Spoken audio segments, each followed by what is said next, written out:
Good morning and welcome to This Week. Watching everything. America's phone records and also internet searches are under surveillance. The secret government program tracking our phones, casting a wide net across the internet. I want to be very clear. Nobody is listening to your telephone calls. Has it protected national security? This program was used to stop a terrorist attack. At what cost to personal privacy? I'm appalled. It's a violation of the Bill of Rights. This morning, we cover the controversy from all angles. The reporter who broke the story, Glenn Greenwald. The senator who sounded the alarm, Mark Udall.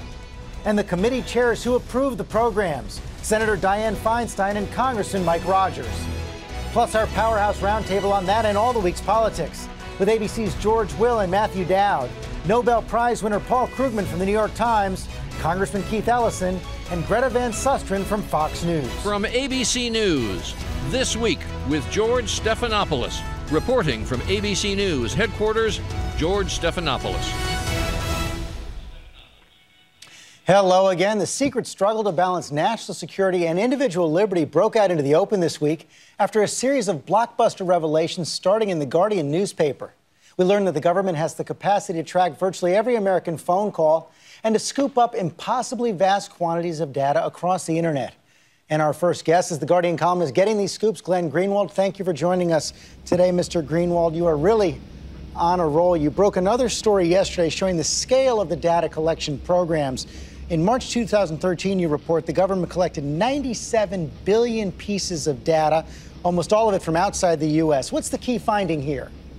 There are two key findings. One is that there are members of the Congress who have responsibility for oversight, for checking the people who run this vast secret apparatus of spying to make sure they're not abusing their power. These people in Congress have continuously asked for the NSA to provide basic information about how many Americans they're spying on, how many conversations and telephone and chats of Americans they're intercepting. And the NSA continuously tells them, we don't have the capability to tell you that, to even give you rough estimates. And what these documents that we published showed that were marked top secret to prevent the American people from learning about them was that the NSA keeps extremely precise statistics, all the data that the senators have asked for that the NSA has falsely claimed doesn't exist. And the other thing that it does, as you said, is it indicates just how vast and massive the NSA is in terms of sweeping up all forms of communication around the globe, including domestically. You also drew new criticism yesterday from the Director of National Intelligence, James Clapper.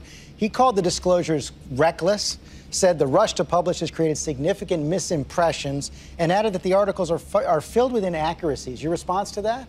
Every single time any major media outlet reports on something that the government is hiding, that political officials don't want people to know, such as the fact that they're collecting the phone records of all Americans, regardless of any suspicion of wrongdoing, the people in power do exactly the same thing. They attack the media as the messenger, and they try and discredit the story. This has been going back decades, ever since the Pentagon Papers were released by the New York Times, and political officials said, you're endangering national security. The only thing we've endangered is the reputation of the people in power who are building this massive spying apparatus without any accountability, who are trying to hide from the American people what it is that they're doing. There's no national security harm from letting people know that they're collecting all phone records, that they're tapping into the internet, that they're planning massive cyber attacks, both foreign and even domestic. These are things that the American people have a right to know. The only thing being damaged is the credibility of political officials and the way that they exercise power in the dark. But one of the things you reported is that the government has, quote, direct access to the servers of massive internet firms like Google and Microsoft and Facebook, and all the companies have come out and denied it. You see Google saying the U.S. government does not have direct access or a backdoor to the information stored in our data centers. Similar statements from Facebook and Apple, and Mr. Clapper also said the U.S. government does not unilaterally obtain information. Now, I take it there could be some semantic word games being played here. What's your understanding about what is actually happening? Because it does appear that they don't have direct access to the servers. Well, our story was very clear. What we said was that, and we presented it as a story from the start, was that we have top secret NSA documents that claim that there is a new program called the PRISM program in place since 2007 that provides, in the words of the NSA's own documents, collection directly from the servers of these companies. We then went to all of those companies named, and they said, no, we don't provide direct access to our servers.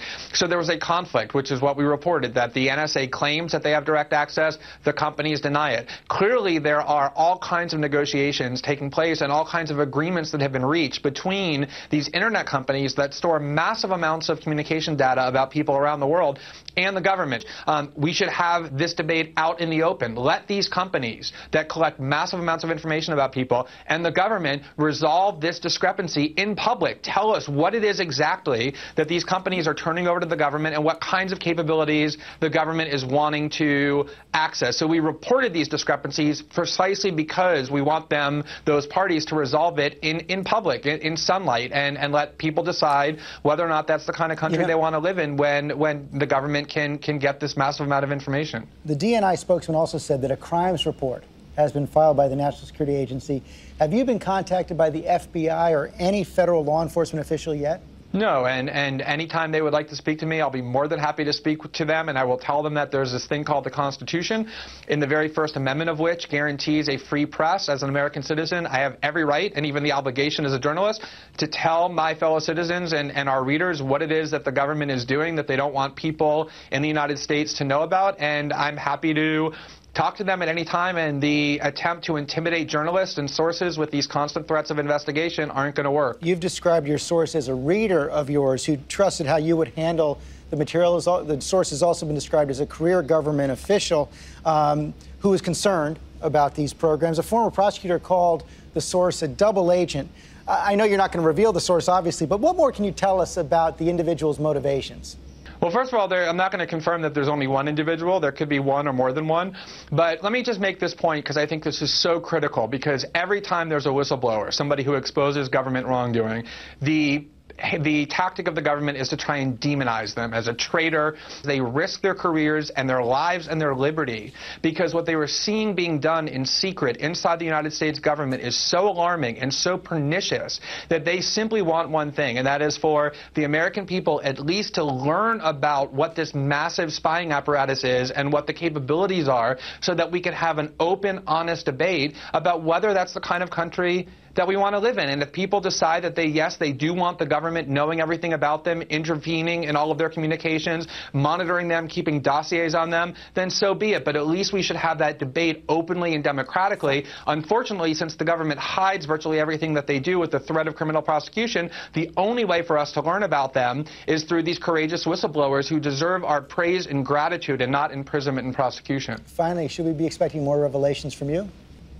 You should. Okay, Glenn Greenwald, thanks very much.